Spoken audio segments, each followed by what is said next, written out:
guys, it's CC coming to you with my second video today because I am here to share my July TBR. I learned my lesson from last month.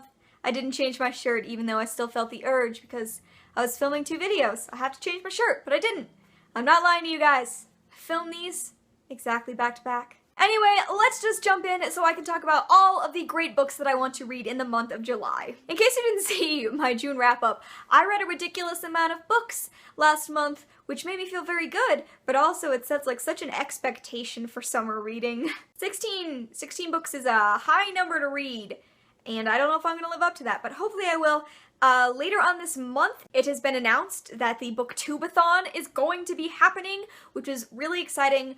I was worried it might be the first week of August, like it was last year, and I'm not gonna be filming the first week of August. I'm gonna be gone. So I'm very happy it's at the end of July, and I don't have any of my books for that because I don't know any of the challenges yet. But you will see a TBR for Booktubeathon later in this month, and I'm gonna talk about all the stuff that I want to read besides that. So first I have to cover the books I'm currently reading. I'm currently reading 2 books, and the first of those is Gone Girl by Gillian Flynn. This was on my TBR for last month, but it didn't happen because it's taking me longer to read than I expected. I am rereading this book. This is one of my all-time favorite books, but I'm rereading it for my thesis, so I'm close reading, and that's making it much harder to get through. I'm on about page 150, and look at the post-it notes already. It's something else. So I'm going to be finishing this in the next few days. And the other book that I'm currently reading is Fangirl by Rowell. Someone asked me on Goodreads when I said I was currently reading this. They were like, don't you hate Rowell? I don't hate her. I hate Eleanor and Park. So it's taken me a very long time to be willing to pick up Fangirl, but I finally decided to go for it. I'm on about page 240, so I'm a little more than halfway through. I'll be honest, I'm liking it. For a lot of different reasons. I have some issues, but I'm actually enjoying it. So there's your update on that. And now I'm going to talk about the books that I plan to read for the rest of the month. The first part of my goal for July is to finish my reread of Percy Jackson and the Olympians. In June, I read book 1, The Lightning Thief. It was really fun. I was worried I wouldn't be able to get into the world as much now that I'm older, but it was a lot of fun, so I'd really like to finish off the next 4 books in the series. In case you don't know what those are, we have book 2, The Sea of Monsters, book 3, The Titan's Curse, book 4, The Battle of the Labyrinth, and book 5, The Last Olympian. So my goal into July is definitely to finish off rereading this series because I want to jump into Heroes of Olympus, which I haven't read before, but I really want to. Also, on my TBR, I have a review copy, and that is The Girls by Emma Cline. I got this off NetGalley. It has already come out in stores, so yeah.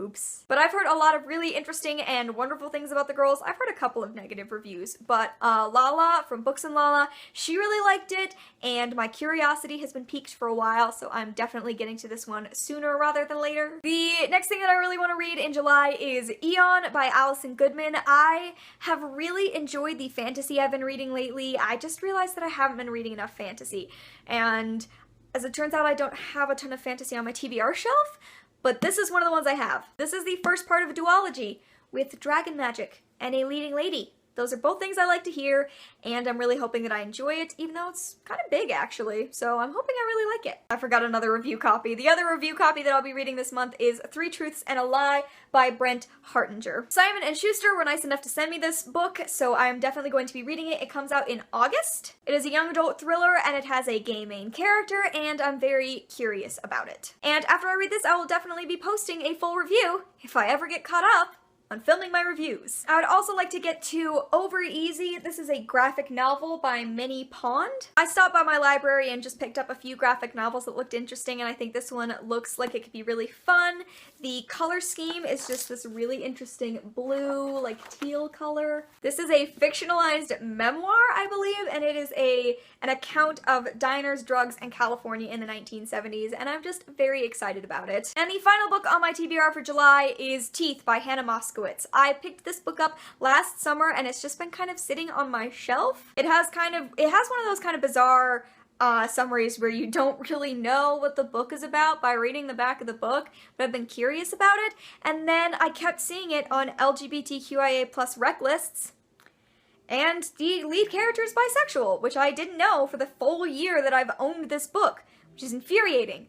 Now that I know that, it's moved to the top of my TBR. We'll let you know what I think about this one. I assumed that it must have some kind of queer element because it's by Hannah Moscowitz, and I just like, that's kind of what I know about her, is that her books include those kinds of elements, but not enough people talked about the fact that this was a queer book. I can't believe I had no idea. It's so frustrating. When you talk about books, please include the fact that they are queer. Okay? Cool. Oh, and before you put anything down below about like not wanting to know because it's a spoiler, no, it's not. Every book that has queer characters, talk about them. Okay? Sexuality isn't a spoiler. Cool. Okay, there you go. That is my TBR for July. Not my full TBR. Obviously, I'll be doing another one once Booktubeathon challenges get posted and all that jazz. But these are the books that I'd really like to get to this month. In the comments below, please let me know what some of the books you want to read in July are, and if you've read any of these, let me know what you thought of them. Thank you so much for watching, and I'll see you in another video very soon. Bye!